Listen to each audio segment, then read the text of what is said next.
But first, it's my brain dump. There's a test for you. Try reading this headline out loud without feeling like you've landed on another planet. Stella Creasy, J.K. Rowling is wrong. Women can have a penis. Then there's this one from Stella Creasy's Labour MP colleague, Annalise Dodds. Stella Creasy is wrong. A woman can't have a penis. And finally, this one. Labour MPs at war over whether a woman can be born with a penis. Well, my apologies for repeatedly using the P word, but it's rather significant here when you're talking about women, because I wasn't aware that they had one.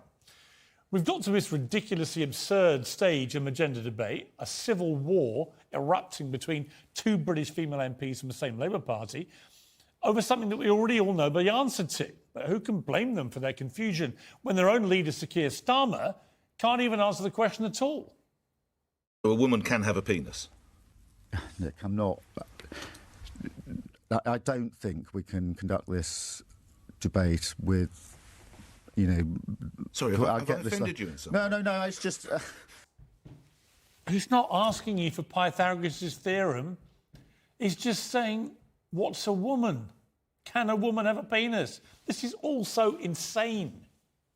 A woman is an adult female who does not have a penis. I can't even believe I have to say that on air. This is not something that should be debated. It's a biological fact. You can't refute basic scientific sexual physiology.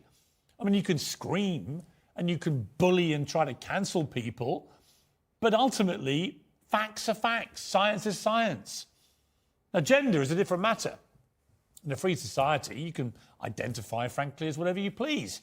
That doesn't mean the rest of us have to buy into it, or that society has to change all the rules to suit your latest identity, whim and fancy.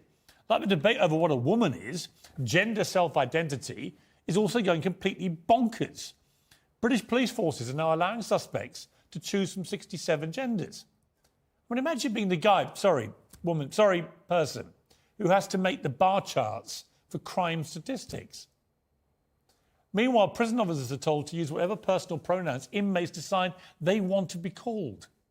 And not to be outwoked, the British Civil Service is ordering workers to recognise 100 genders, while also paying them to attend gender-neutral book clubs and celebrate Non-Binary Awareness Week. By the way, of those 100 genders, they include the following: omnigender, pangender, two-spirit, demigender, grey gender, gender void, and my favourite, gender outlaw. For the love of God, the only void is between the ears of the people who come up with this nonsense. And the only thing that needs to be outlawed is this time-wasting, absurdist nonsense at the heart of our government. I support, respect and protect trans rights, always have done. But women MPs insisting that women have penises and authorities officially recognising gender outlaws as a gender does nothing but damage those rights by making a cruel mockery of trans people who actually go through the long, difficult process of transitioning. And it's got to stop. Well, almost a week on from the horrific Texas school massacre, and there's no sign of any consensus in the embittered debate over gun rights. But as more grim details emerge, there's a rare agreement developing about one thing: the gutless Uvalde police failed these children. We now know that 19 armed police officers were inside Robb Elementary School during the 78 minutes that the shooter, Salvador Ramos, unleashed his hellish murderous rampage. That's one officer for each of the children who were killed. 8 desperate calls, 8, were made to 911 by kids inside the classroom on their cell phones before the police finally went in. It's better that I read it than you listen to it. Identified herself and whispered she's in room 112. At 12:10, she called back in room 12, advised there were multiple dead.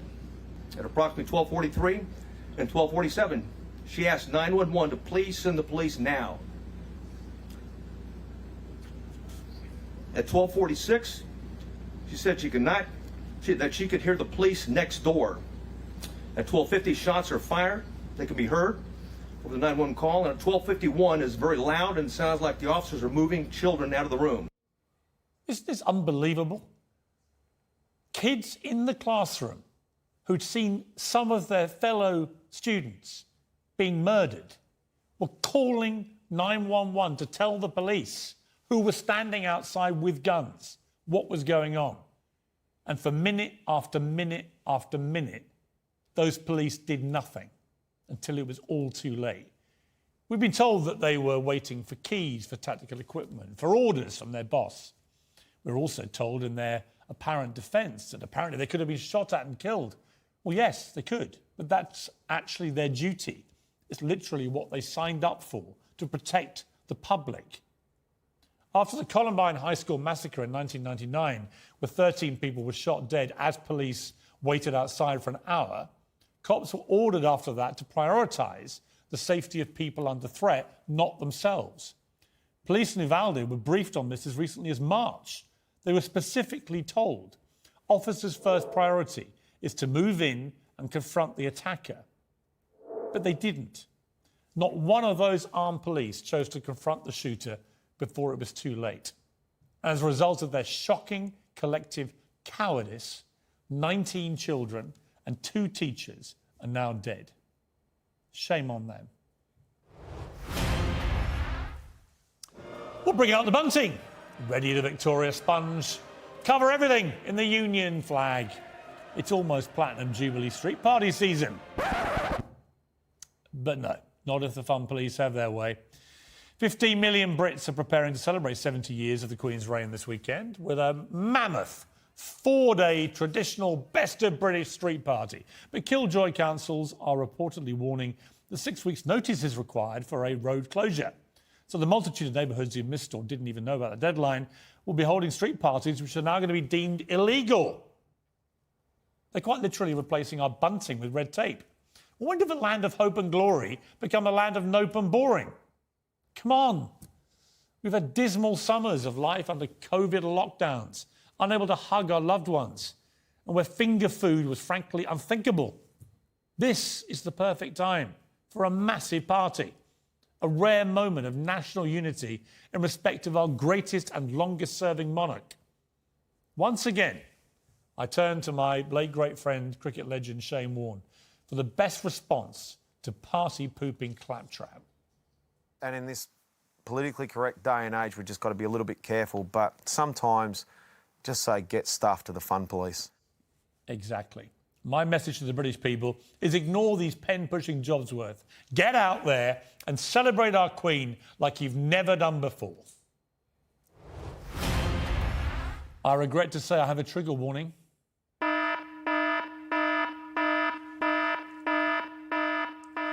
Well, the following clip contains scenes of unbridled masculinity. I know what...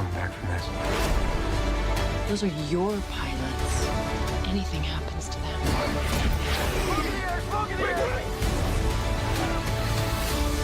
You'll never forgive yourself. No turning back now. Come on! Jeez! Having any fun yet?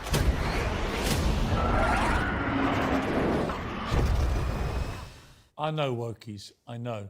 All that raging testosterone, it's all so toxic, isn't it? Problematic, primitive, arrestable even. Well, it's also turned out to be staggeringly popular. Yes, the long-awaited sequel to Top Gun has racked up box office sales of more than $248 million in its opening weekend, smashing post-pandemic records and easily becoming the biggest hit of Tom Cruise's already stellar Hollywood career. How can this have happened? After all, it's a jet-fueled, balls-out, supersonic rampage in which cocksure guys drink, fight, disobey orders, ride motorbikes without helmets, bond over fixing engines, bottle up their feelings, bail out their mates, play macho topless beach volleyball, get the hot girls, and kill all the bad guys. It even bravely sticks 2 fingers up at China by refusing to remove the Taiwan flag from Maverick's jacket. This is a movie for people like me who regularly moan they don't make movies like that anymore when I watch the great man-celebrating films of the 70s and the 80s, and we're loving it. I took 2 of my sons to see Top Gun Maverick on Friday. It was the best escapist fun I've had at the movies since 1986, when I was 21 and I went to see the first Top Gun movie at the cinema 10 times in 3 weeks. The main reason I loved it, because I came out feeling better than I went in. When was that the last time that happened at a cinema? And I also felt proud to be a man and of masculinity, rather than ashamed of it, as the feminazis constantly want us to feel. Don't get me wrong, some men are awful, but spoiler alert, so are some women. And some forms of masculinity are toxic, undeniably. But Maverick reminds us, as the box office sales prove, that sometimes good old-fashioned, non-toxic, chest-beating masculinity is just what everybody wants and needs.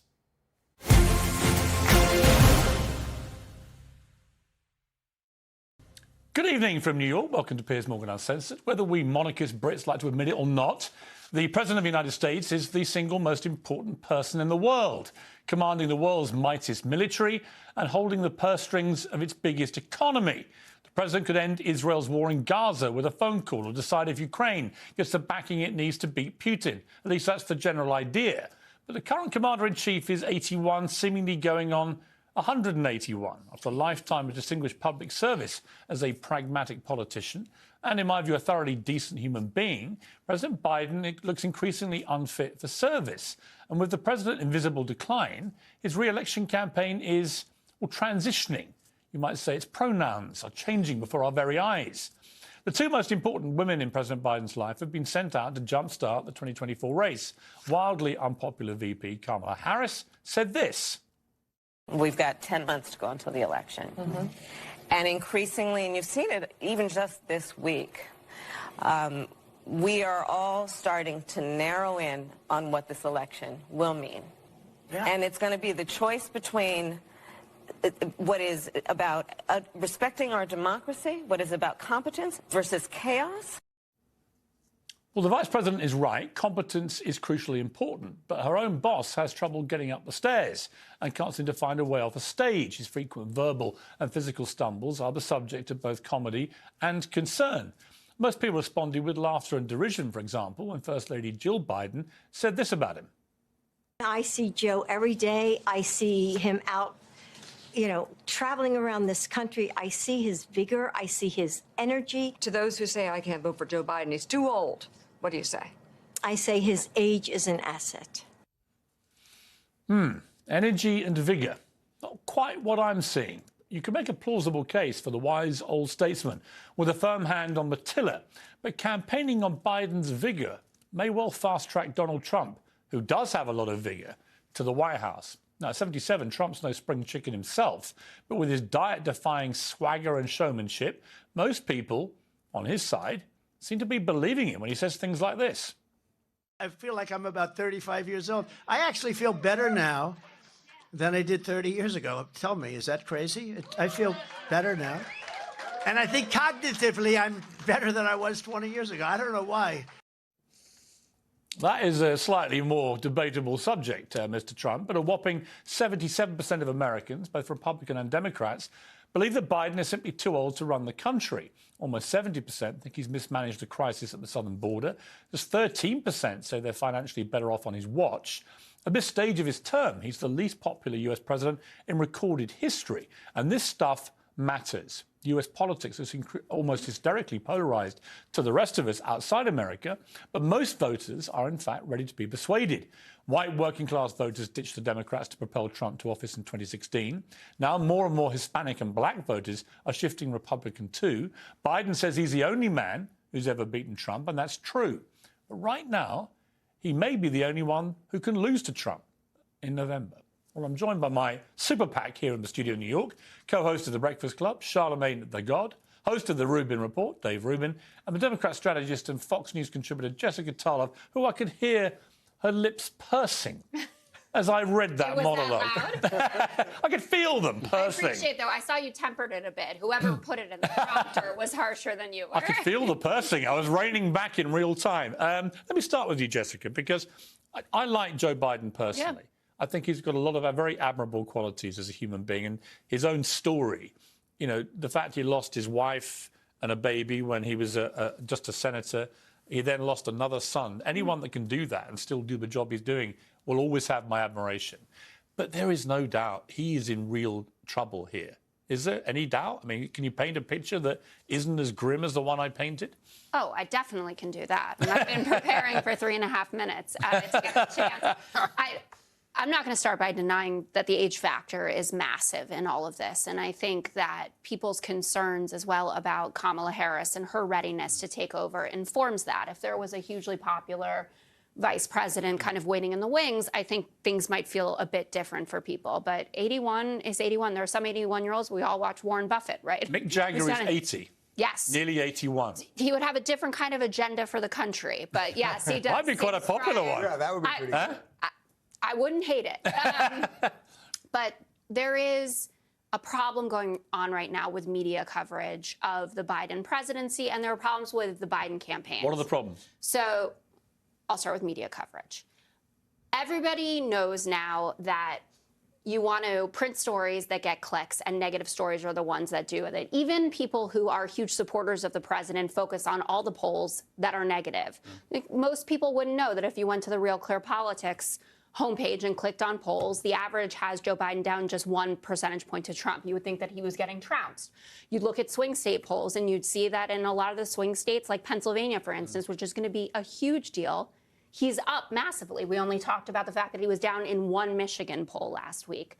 In terms of the economic news, the Wall Street Journal, our very own Wall Street Journal here at News Corp, had a hugely optimistic set of editorials out there. It's 62% of Americans think the next year, so 2024 election year, is going to be better for them. When are they going to go and vote? In November. That's a lot of time for this economic recovery to really settle in for people. But no one wants to talk about that. It's not popular. It's not good clickbait.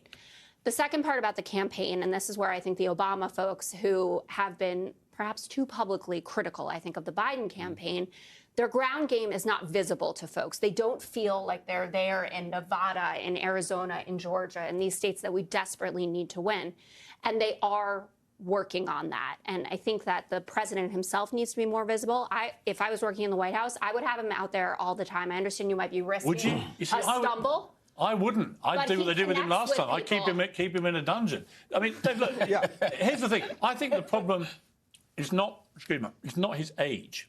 I think that Joe Biden's problem is the clear senility that's going with his age. Like I said, I met Mick Jagger last summer, absolutely bursting with the vim and vigour that Jill wants us to believe she sees him go. Look, Piers, do any of us sitting at this table or anyone watching this think that he could run one shift at McDonald's? And I don't mean that as a shot for someone that works at McDonald's. Well, that's what a lot of senior citizens do, though. But I don't think he could. I think a lot of senior citizens could, because I don't think it's an age thing. I agree with you. It's a cognitive. Dame Joan Collins at the Emmys stole the show. Yes. She's 90 years old. Good friend of mine. She looks about 50, and she has the mental acuity of a 50-year-old. She has vim and vigour. So Jill Biden is right to say it's about vim and vigour, but her husband doesn't exude it. Well, look, let's put it this way. You opened by saying something about ailing Joe Biden, and I thought, I haven't looked at my phone in 20 minutes. Did something else happen? It's a general ailing. It's ailing. Yes, we all know it. The wandering off when they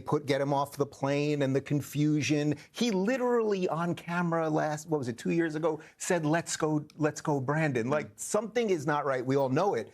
And I would say respectfully, in terms of the polls and everything, people don't vote on what really matters. We vote on what we can feel, right? And I think because of that, people are going, Donald Trump, he seems back. There's energy there, and there's just no energy with Biden. Trump, and nobody likes Kamala. That's but Trump has lost every election except 2016. Yeah. I mean, he's a loser. And, right to the point, the Democrats decided to finish him off with 91 criminal charges and thought, this will do him. He's down, he's wounded, and we'll get him. And it's had the complete opposite effect. He has used that to play the martyr, the victim. It has fueled a resurgent Trump. And you cannot deny, I mean, I've seen people try to downplay what happened to Iowa.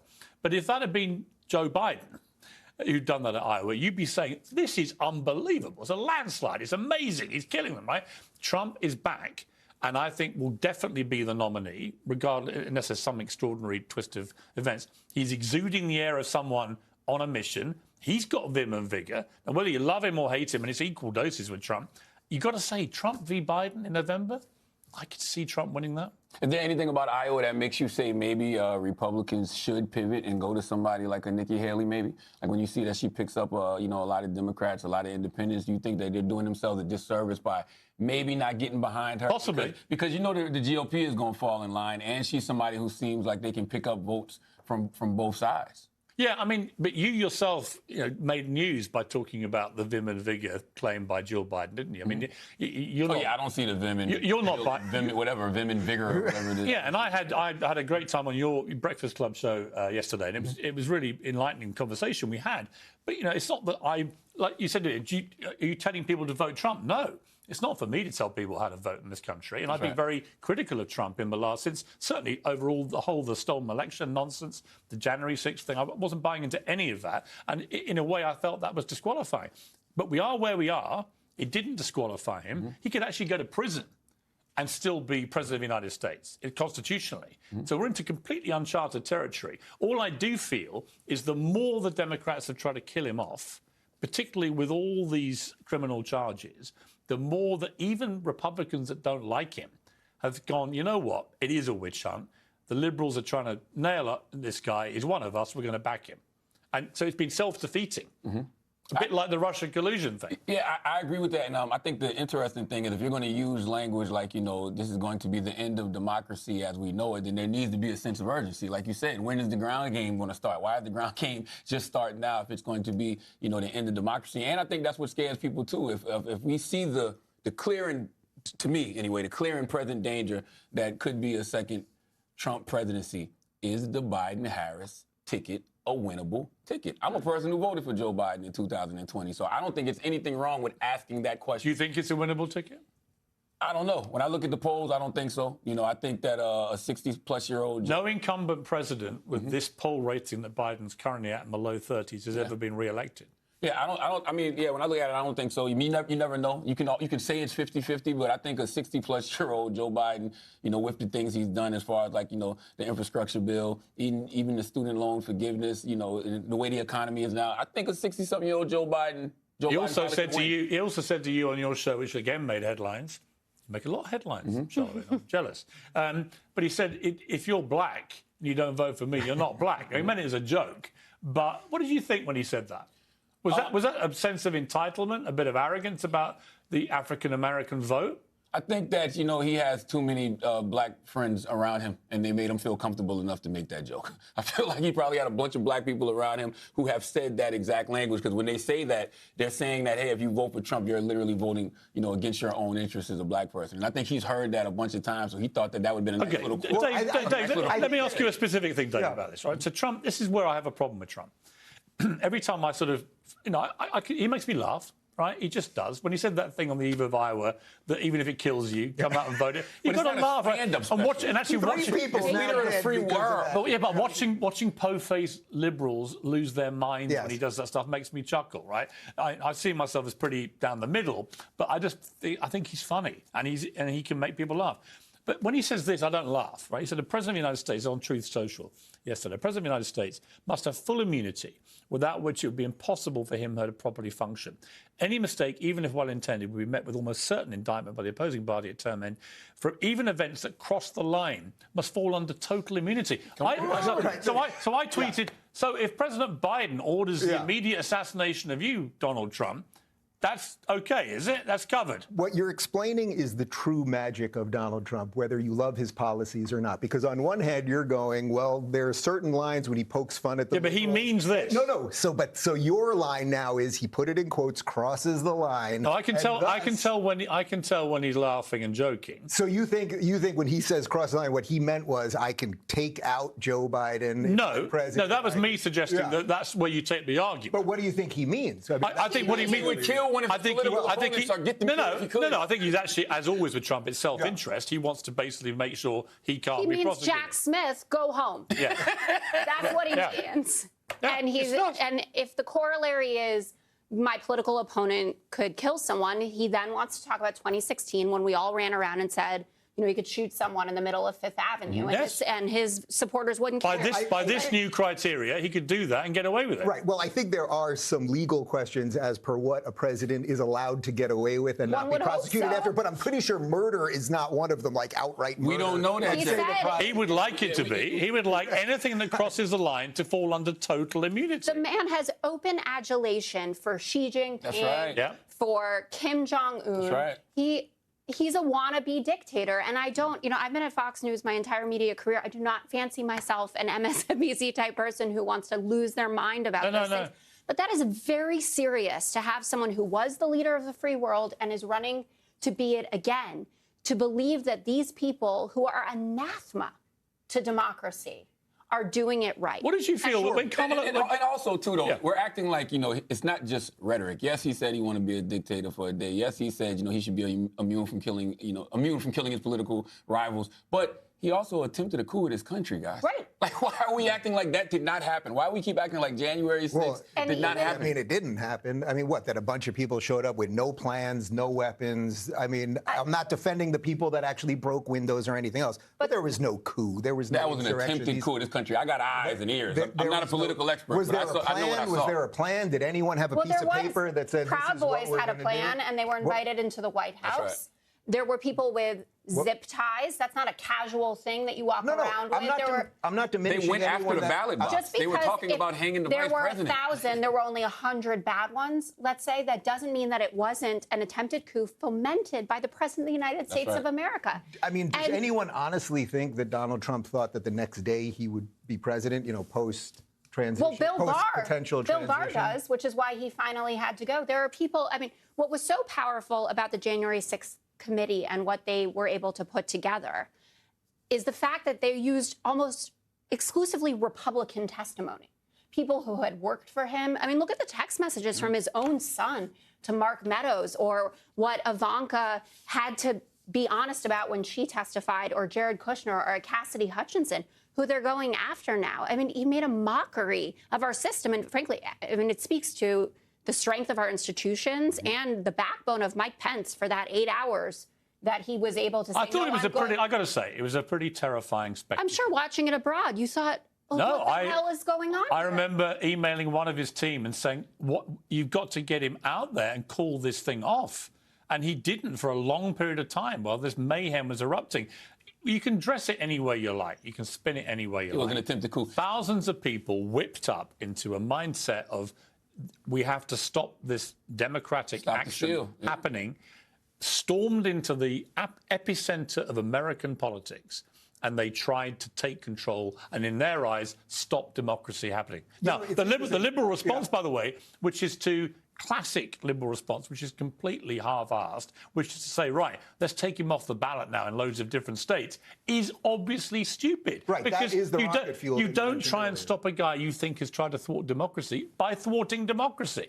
Can I say two things? One, Charlemagne brought up a point that I wanted to add on to that's really important about the vim and vigor. Right, so Donald Trump, I don't think that he's going to trip and fall and die tomorrow. But when people do see him, he's talking absolute rubbish. He's done that for 50 years. Come on. But people, I agree. And I didn't even like his shows when it was on regular TV. But my point even is, when I appeared? Come on, the 2008 Celebrity Apprentice was the stuff of masterpiece.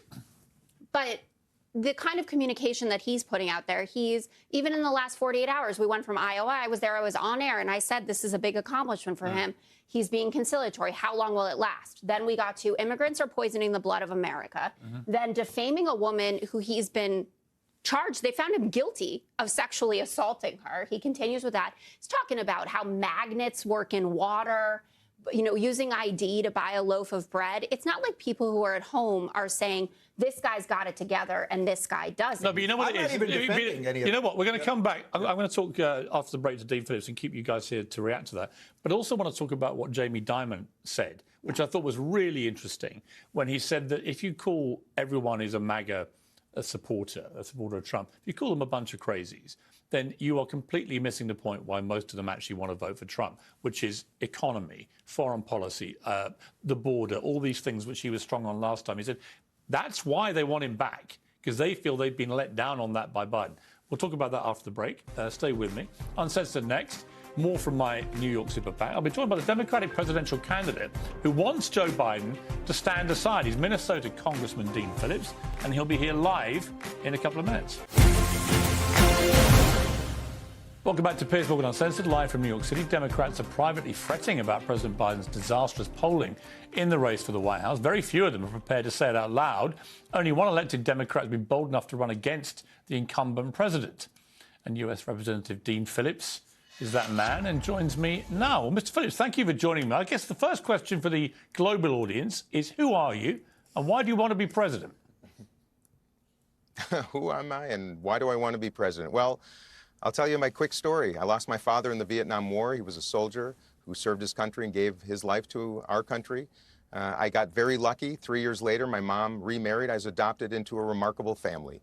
One of many blessings, including business, philanthropy. My grandmother was the advice columnist Dear Abby, entered our family business, built Belvedere Vodka, then sold that, built Talenti Gelato, the ice cream brand. And Piers, I woke up the morning after the 2016 election. I found my youngest daughter in her bedroom in tears. And I recognized life has changed in America and around the world. I promised them, my two daughters, I would do something. I ran for Congress. I flipped a district that had not elected a Democrat since 1958. And I beat an incumbent who had won by 14 points. I beat him by 12. And I got to the U.S. Congress in 2019 and found an unmitigated dysfunctional disaster that is easily fixed with good leadership, Piers.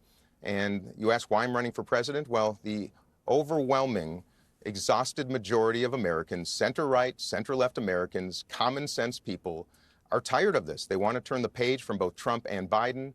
And I tell you, I tried to get the president to pass the torch. I called other candidates who are better known than me. None of them would do it. So I thought it was time for courage. My father gave his life to this country. And I entered the race because if not now, when? And if not me, who? And I got to tell you, Piers, it is a joyful journey. And Americans are not as divided as Angertainment would have us believe. And I'm going to make change in a common sense, decent way that engages Democrats and Republicans and moves beyond this dangerous nonsense.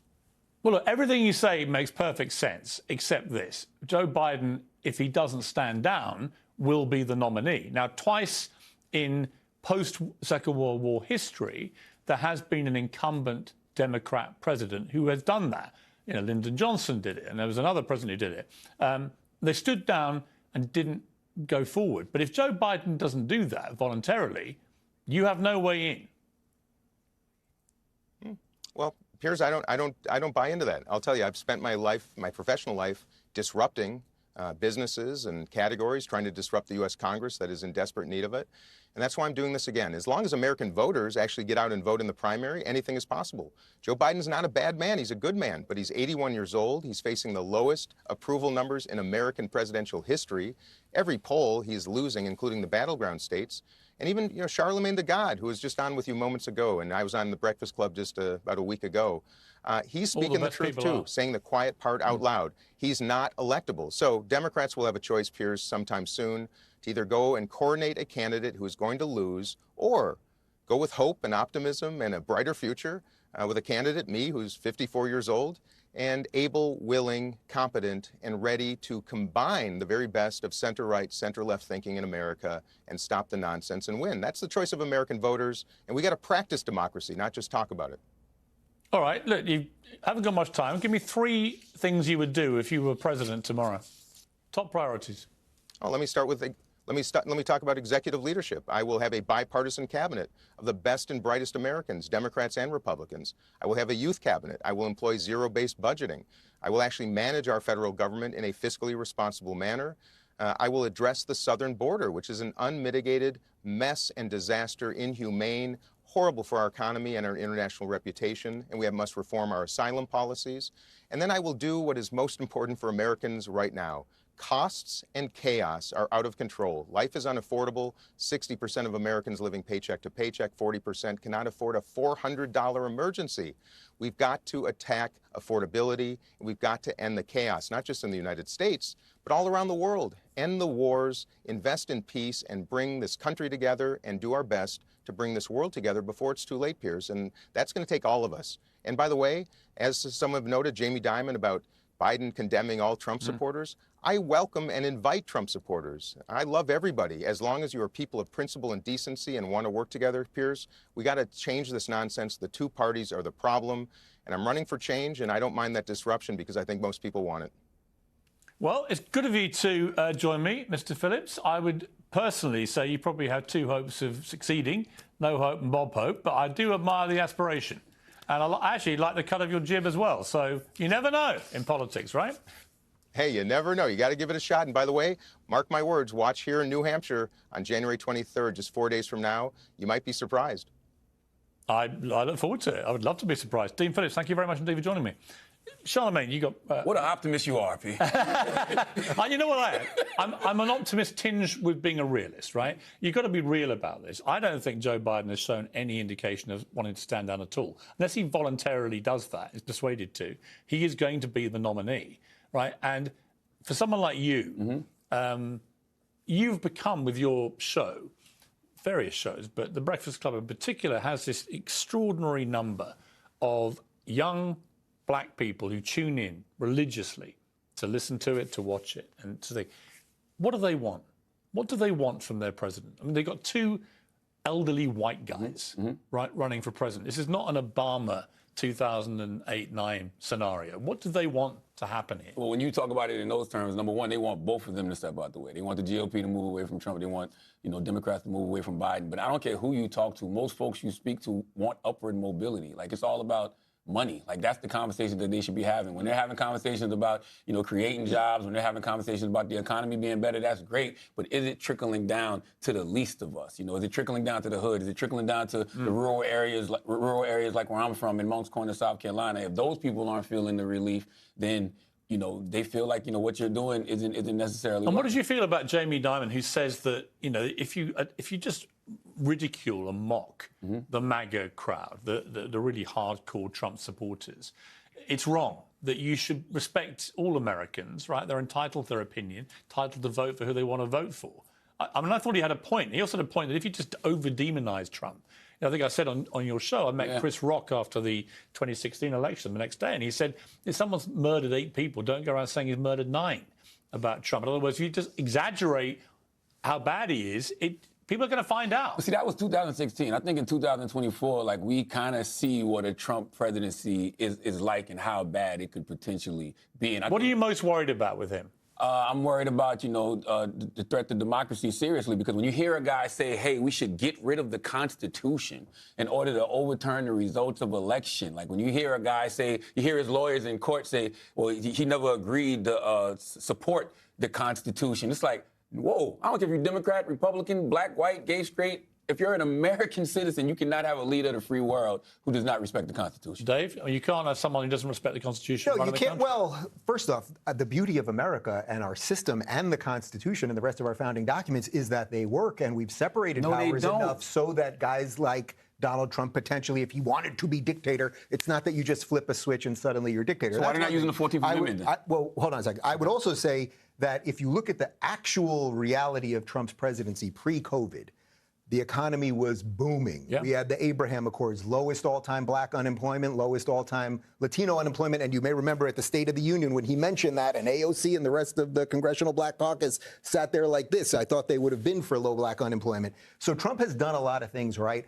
And I'm saying this as somebody that wasn't even supporting him 3 days ago. I mean, I'm a DeSantis guy. I moved to Florida because Jamie Dimon, to be fair, to be clear, he's not a big Trump supporter. No, but there's reality. He's locked horns with Trump a few times. He's donated to the Democrats, right? It's not, and Trump has rubbished him in public about doing business in China. So it's not like he's a diehard Trumper himself. He just made the point, which I think is right, which is if you just abuse everyone that votes for him, you are basically committing an act of self-harm. What I would recommend anyone do as this election keeps going is as the rallies start again, and I did not vote for Trump in 2016. I did vote for him the first time, but one of the second time. And one of the reasons that I ended up doing it was one day in LA, I happened to drive by a rally and I was like, you know what, let me just go in there and see what's going on. And there were black people and there were Latinos and gays for Trump. And it was a joy fest. It was a party. American flags everywhere. It wasn't some coalesced idea of let's take out democracy or take out the Marxists or anything else. It was basically kind of like an FU to the system and then just this mix of politics. I mean, that's the All right, Jessica, were you at this party he's talking about? I wasn't invited. There were gays, blacks, Latinos, but no liberals. What did you think? What did you think of Jamie? There were an awful lot of liberals. Yeah, there were actually. 4 Bernie Sanders voters who probably didn't turn up. What did you think of Jamie Dimon's comments? Because they were interesting. I think Jamie Dimon runs a huge international business, and you can see a line in the sand with how people who don't want to lose customers talk about all of this, and they have to do it that way. And that's correct. But as someone who spends my time in conservative media with people who vehemently disagree with me, I've had it up to here. If I could clutch my pearls any harder, whatever it is. They try to say that liberals talk the same way about conservatives that conservatives talk about liberals. If Donald Trump wins the presidency again, you will have a president who calls more than half the country, 81 million voted for Joe Biden, 74 million for Trump, calls us thugs, pedophiles, communists, Marxists, anti-Americans, traitors. I'm not being welcomed into any sort of I have a question. I have a there. question for you, which I asked Charlemagne yesterday. How many immigrants did Barack Obama deport in 8 years? He's the deporter-in-chief, and I said it. Do you know how many it is? 3 million. 2 million. He only knows because I told him. He hadn't got a Scooby yesterday. I thought it was only 2. It's over 3 million. It was the greatest number pro rata of any president in history. Yes, and he it was did the not hurt him with deporter-in-chief. Latino voters. I say it all the time on the 5. Biden can get tougher about this. Henry Cuellar, he's got it right how he's talking about it. The border dams, the Mark Kellys of the world, that's all fine and good. But to your point about what this world looked like or this country before COVID, Trump's setting all these records. Guess what? Biden's done better than his records. So black unemployment is lower than it was under Trump. Latino unemployment lower than under Trump. Let's talk about oil. I can't even tell you how many times I've been told, drill, baby, drill. Well, Joe Biden's doing it. 13.3 million barrels. It's the highest amount of oil produced by any country in history. Good sales pitch, but here's the critical question for all of you, and it's a one-word answer. If it's Biden-Trump in November, Who am I voting for? Who wins? I do believe Biden wins. Trump. Charlemagne, the casting votes. But by the way, that's what's so scary about it. Like, right, that you have to think. And by the way, you don't have to want this to happen. But you're talking about, I know, but you're talking about a guy who has 91 criminal charges, a guy who says he wants to be a dictator for a day, a guy who says we should rip up the Constitution. Against a guy who doesn't know what day it is. And that's what I'm saying. So if Biden has done all of these great things and he's up against that and we're still not sure I need a name, Charlemagne. Is he winnable? I really don't know. You got to give me a name. Who's going to win? Biden v. Trump. It's not Dean Phillips. It's not going to be Dean Phillips. I really, truly don't know. If I had to say right now, I would say Donald Trump. Wow. There we go, the casting vote. Charlemagne the God, the man with his finger on the pulse of America. Trump. Maybe, but I don't know. I really. It's a long time. That's what's so scary about it. There's a long time to go. Brilliant to have you all. Thank you very much Thank you so indeed. much.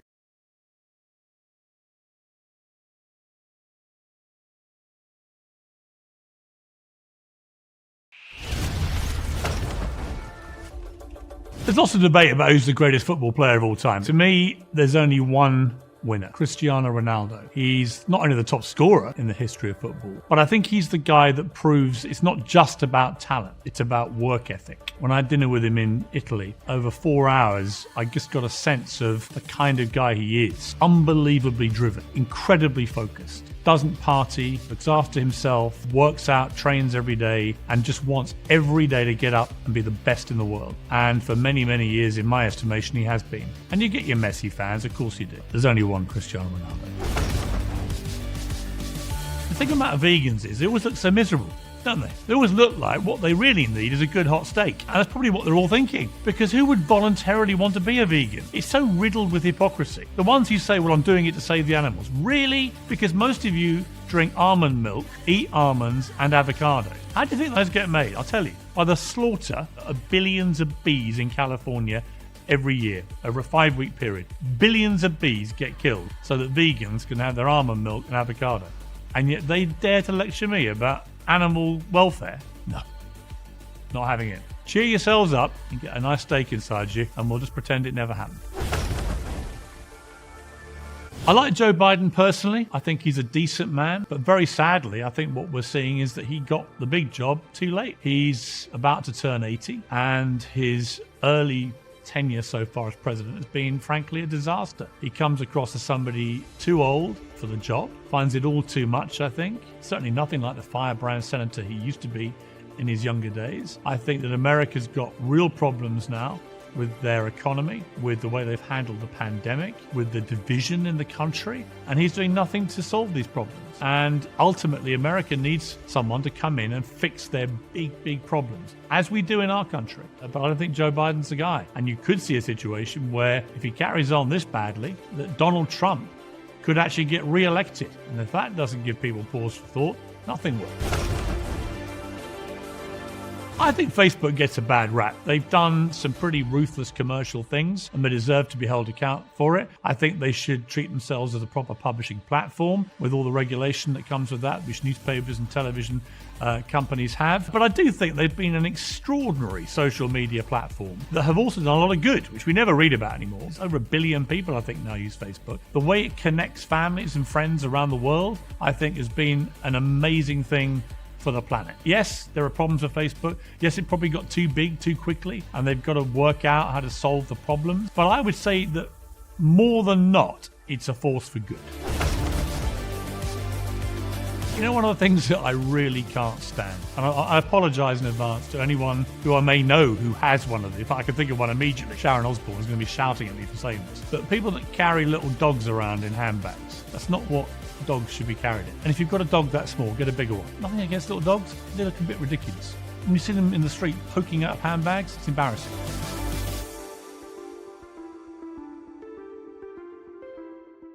Welcome back to Piers Morgan Uncensored. Danny Cipriani is one of England's greatest rugby talents, playing for England, Gloucester and Bath, among others, and doing it with such flair and brilliance. But it was his life off the field that dominated many headlines. His challenges with addictions and relationships with celebrity girlfriends put him back on the front pages as much as rugby put him onto the back ones. In his new book, Who Am I?, he shares the truth behind those headlines. And I'm delighted to say I'm joined by Danny. Now, Danny, great to see you. Love the book, love the honesty, love the fact you just gave yourself as hard a time as anyone else has ever given you. Yeah. But you kind of self-explored at the same time about who you are. And it's interesting reading it because I'm not going to compare you to Russell Brand, but in certain parts of his story, there are parallels. One, he rises and becomes this huge sort of celebrity figure. He's a bit of a sex addict, and you talk very openly about that in your book, and the way he talks about all the women he's sleeping with and so on may be unthinkable to a lot of people. To you, you're like, yeah, well, I've been there. I've led that kind of very promiscuous life. Just on that, when you come out the other end after being through that, do you ever look back and do you feel a sense of shame about it? Or do you feel, no, that was all part of me being a younger guy? I carried a lot of shame for a while, and even though you're behaving in a way which you're trying to gain some momentary pleasure or some feel within it to feel good in that moment or release yourself from the chaotic nature of your mind, there often comes low and down periods off that as well, and you're then constantly trying to distract yourselves in other ways. I wouldn't have labelled myself an addict because then that's something else I've got to get over. But I was definitely always trying to feel better in some way, and I lent into some substance. I lent into frequenting women in the way I did. But by carrying the shame, when I met my beautiful wife, and I bared all to her, and we went through some tough periods in 12 months because there was things within me that I held on to for so long because the nature of my behaviour actually stemmed from some form of pain, and I held on to that, and I did feel like I was one of the worst people in the world and carried all this shame. But when you find someone that sees you for you and shows you love, and I was able to sit with it and let that melt away, you know, I recognise it's just part of the past. You see, interestingly, I've talked to Russell Brand over the years, different times of his life and career, and in the GQ one in 2006, he was his full promiscuous, boastful worst, as many people would see it. Very different character I interviewed later when he himself got married and then had kids and so on. Certainly abandoned a lot of that rhetoric. It looked like he'd sort of grown up, for want of a better phrase. But he's now facing trial, possibly a real one, but at the moment trial by media and social media. You've been in that position, not quite like he has, or for the same reasons, but you've been on the receiving end of a lot of judgmental stuff about you and how you lead your life. What's it like to be in the eye of a tabloid storm? Yeah, so for me, the allegations weren't as serious as the ones that Russell are facing. It was often judgment on my behaviours and you know, immature and certain things that were behaving in my life. You know, but when you are in that middle of it and you're trying to figure out who you are and those are snippets of your life that are getting written about, you know, it can really affect you in your psyche. You know, I've lived that through with Caroline and everything that happened to her, judged by social media, judged by how everyone's going on it. You know, the nature of the media, they know what they were doing in terms of revealing all these allegations, and now Russell's getting judged left, right and centre from everyone. And you know, you can't condone his behaviour. Do you see parallels? Obviously, different circumstances, different allegations. But you and I were both talking to Caroline. You know, you obviously dated her and you were very close to her, closer than I was. But I was trying to help her, give her some advice behind the scenes in that last period of her life, because I knew that she was, you could tell she was on the edge, you know. And it's very hard because she's the one on the receiving end of it. And it was vicious and relentless. And it led to the tragic eventuality of her taking her life. When you see that and you look at what's happening to Russell Brand, or we've seen it with Philip Schofield earlier this year, Hugh Edwards and others, do you feel sympathy for them regardless of the circumstance? They're all separate instances, aren't they? They're all separate cases. Caroline was a 5-foot woman and her boyfriend was 6'5", and he was well within his right to protect himself in that fashion, and what transpired there was what happened. But the nature of how the media then turned on her, how they turn and they decide to create the whole fanfare around it, it does put the individual under pressure. But then ultimately, you know, we need to wait for the judicial process. We need to wait for the truth of that. But it's already happened now because social media and the media and every single news outlet is judging and critiquing people that are involved left, right and centre. And it may be, in Russell Brand's case, that it's thoroughly deserved and he turns out to be this vile sexual predator that the allegations suggest. Or it may be that he's not. I just don't think we're quite there yet, because it's one version of events put forward by these women who should absolutely be listened to and respected, and they should have their say. But he's also entitled to defend himself, if necessary, in a court of law. For sure. The only thing I can relate it to recently is the excerpts on my book and how people took certain snippets and created stories on the back of that. But when you read the whole book, it's a very different story. In this sense, you know, we need to wait for the judicial process and let that go down the line, because ultimately everyone now has a judgment on Russell, left or right, and it's splitting people. It's creating a real negative soundbite in our nation. But well, it's very tribal, isn't it? Everyone's taking a view. Everyone's got to be one side or the other. I'm kind of in the middle, right? I'm not defending him, but nor am I saying he should be automatically cancelled from everything, because I don't think we've gone through proper due process yet. Yeah, you can't condone the allegations whatsoever. They're very serious. So it is important that we let the judicial process go ahead, as you said. You have a strange connection, not strange, it's just a connection, but you went out with Kirsty Gallagher, the TV presenter. Her sister is married to Russell Brand. Have you had any contact with Kirsty about this? I haven't, no. I met Russell and, you know, he was a lovely, lovely guy, and he obviously had turned his life around. But, you know, at some point, you know, we need to find out more of the facts later down the line, rather than the trial continue in the fashion that it is. Very hard for Kirsty's sister. I mean, she's pregnant. Yeah. They've already got 2 daughters, I think. Very tough for her, isn't it? Yeah, for sure. It's going to be a tough situation for all involved, you know, and all it's doing is creating negative sound bites and negative conversations and more stuff in the media that people are going to just create more judgment and more critique on the whole scenario. We need to remember the victims involved in allegations that are serious, but we also need to wait for the due process rather than sitting here pointing fingers, making judgments, because ultimately that's the nature of the media and what they create. It's actually social media is a bigger problem, because everyone's got an opinion. They all want to spew their opinions. They're incredibly judgmental, and there's no real restrictions on what people can do on social media. They can say what they like. I mean, I've seen people say the most terrible things about people all this year that I've known. A lot of it totally inaccurate. Yeah, but the social media wouldn't kick in if the mainstream media didn't print the stories in such an early fashion in the way they have. You know, and this isn't a story. These are people's lives at risk. The victims who have the allegations have been made, and also against Russell. So rather than this become another story and another drama, we should wait for the judicial process, and we should wait for that to play out, because people's lives on both sides are all going to get affected. You were, my my kind of sportsman. You play with flair. You were different. You didn't play by the normal rule book. You got into trouble a few times.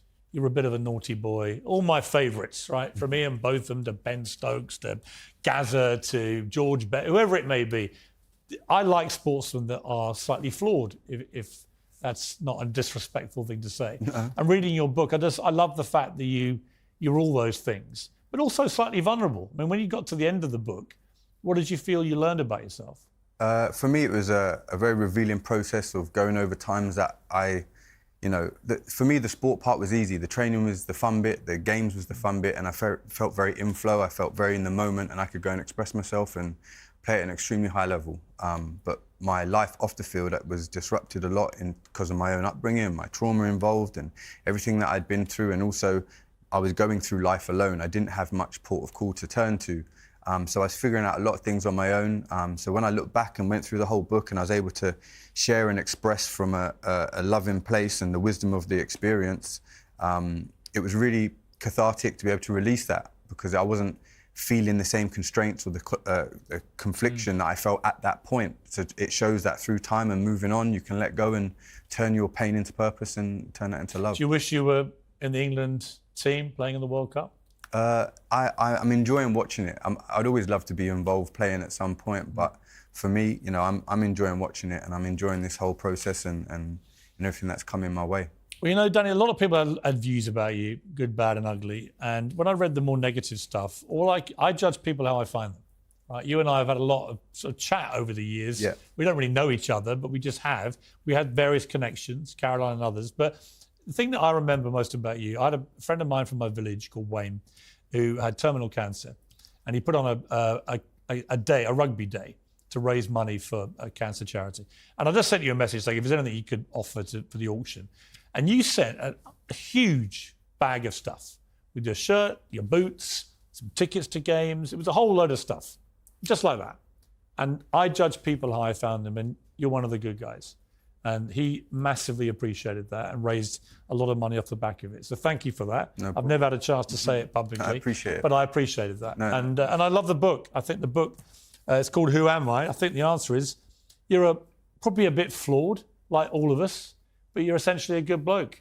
And you've ended up in a good place. Very much so. And if I'd been running the England rugby team, you'd be there in the team. I appreciate Dazzling like you always used to. It weren't too bad, was it? It was great, mate. You were a great player. Good to see you. Cheers, and you, mate.